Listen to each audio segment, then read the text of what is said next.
let's switch gears. Shedeur Sanders.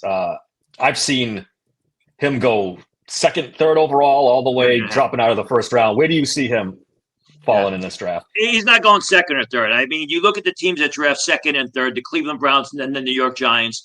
That's a coaching staff. That's a general manager that has a very short leash.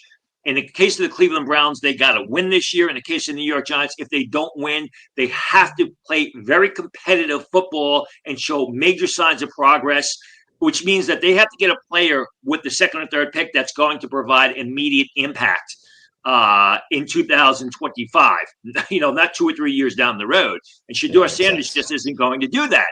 I think if the New Orleans Saints don't take him at 9, he could slide a long way. Now, there are teams. Well, you got to go back. You go back to January when if you follow my reporting, when I was at the Shrine Bowl, teams were telling me then, and I was reporting it, that hands down, even though a lot of people had Shedeur Sanders as their number one quarterback, Cam Ward was the number one quarterback in this year's draft.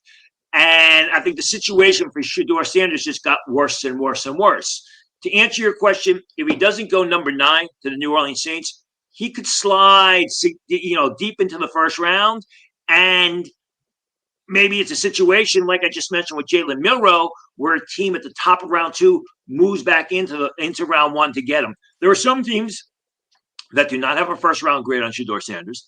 And the fact is this, if you look at the Shedeur Sanders film in 2024, it was not as good. In fact, it was worse in some parts than it was in 2023. He did not show a lot of progress in his game the way, say, Cam Ward did. He's fundamentally, it's a disaster. You're going to work with him from the ground up. He doesn't throw with proper footwork. He releases the ball off his back foot.